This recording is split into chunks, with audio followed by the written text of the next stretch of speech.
এলাকাবাসী আপনারা দেখেন, এই যে পুলিশ এবং র্যাবের সাথে আমাদের প্রায় 2 ঘন্টা সংঘর্ষ হয় এবং সর্বশেষ তারা সারেন্ডার করতে বাধ্য হয় আমাদের কাছে। বরিশাল বিশ্ববিদ্যালয়ের ছাত্রদের কাছে তারা সারেন্ডার করেছে। আপনারা দেখেন এখন চলে যাচ্ছে, আমাদের উপর টিয়ার শেল নিক্ষেপ করেছে, রাবার বুলেট নিক্ষেপ করেছে। আমরা আমাদের যথাযথ চেষ্টা করে এদেরকে প্রতিহত করেছি।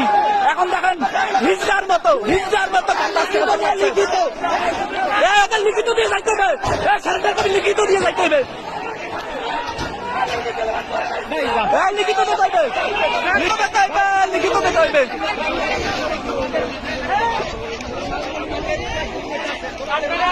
আপনারা দেখেন সাধারণ শিক্ষার্থী এমন ভাবে প্রতিরোধ করেছে, অভিযানদের শক্তি আপনারা দেখে রাখেন, এরা আমাদের কাছে সারেন্ডার করেছে, মাপ চেয়েছে।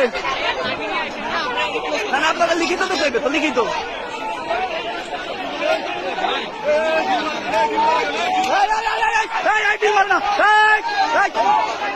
দিল মারবে না, দিল না, দিল না।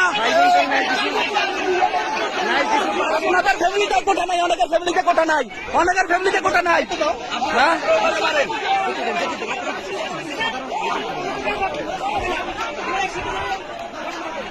দেখছেন আপনারা, এই হিজড়া গোষ্ঠী ববিয়ানদের কাছে পরাজিত হয়ে সারেন্ডার করেছে এবং আমাদের সবাইকে ডেকে তারা স্বীকার করেছে যে আমরা আসলে চলে যাচ্ছি এবং তারা হচ্ছে ক্যাম্পাস থেকে চলে যাচ্ছে। এখন জানি না তাদের কোনো দুর্বসন্ধি আছে কিনা পরবর্তীতে।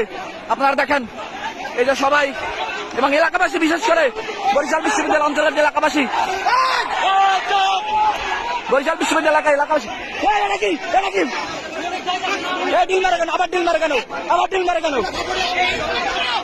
ভাই খেয়াল রাখেন, বাইরের থেকে কেউ যেন ডিল মারতে পারে না পারে। আপনারা দেখেন তারা চলে যাচ্ছে। এখন আমরাও মোটামুটি শান্ত। এখন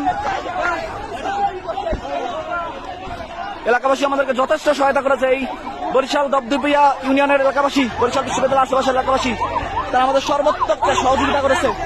তাদের কাছে আমরা আসলেই কৃতজ্ঞ। এবং এই যে র্যাব, পুলিশ, তারা আমাদের কাছে সারেন্ডার করতে বাধ্য হয়েছে। তারা কিন্তু এখন ক্যাম্পাস ছেড়ে চলে যাচ্ছে।